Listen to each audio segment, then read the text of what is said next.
Part 3.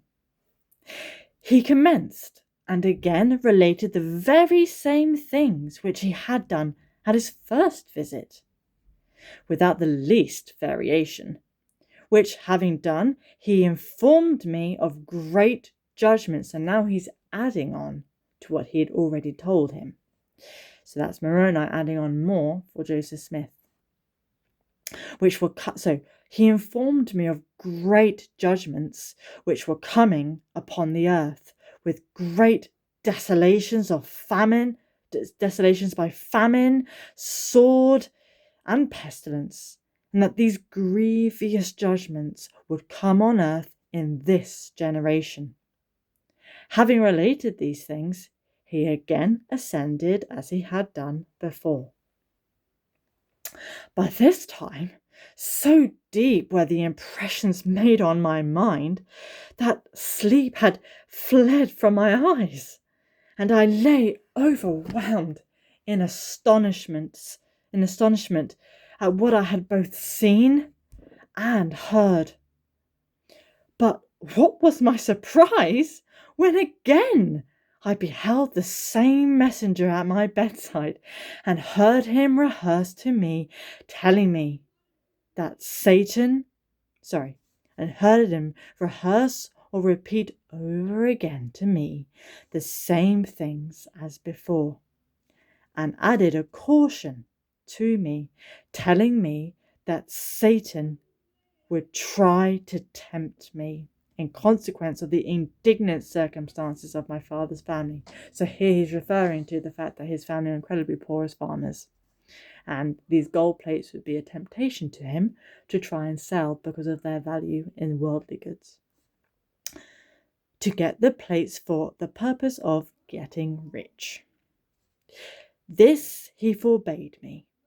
He forbade me, saying that I must have no other object in view in getting the plates but to glorify God, and must not be influenced by any other motive than that of building his kingdom. Otherwise, I could not get them. Very clear from Angel Moroni, but that's just how serious this work was for him. After his third visit, number 3, he again ascended into heaven, as before, and I was again left to ponder on the strangeness of what I had just experienced, when, you guessed it, almost immediately after the heavenly messenger had ascended from me for the third time, the clock crowed. The cock, not the clock. Clocks don't crow, Bethany, they tick. The cock, so the cockerel, crowed. Just in case you didn't know what cockerel sounded like. And I found that day was approaching, so that our interviews must have occupied the whole of that night. I shortly after arose from my bed, very tired I'm sure, and, as usual, went to the necessary labours of the day.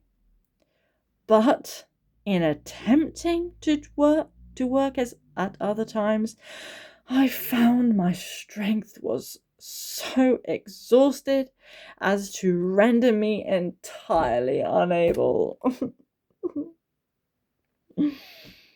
My father, who was labouring along with me, discovered something to be wrong with me and told me to go home.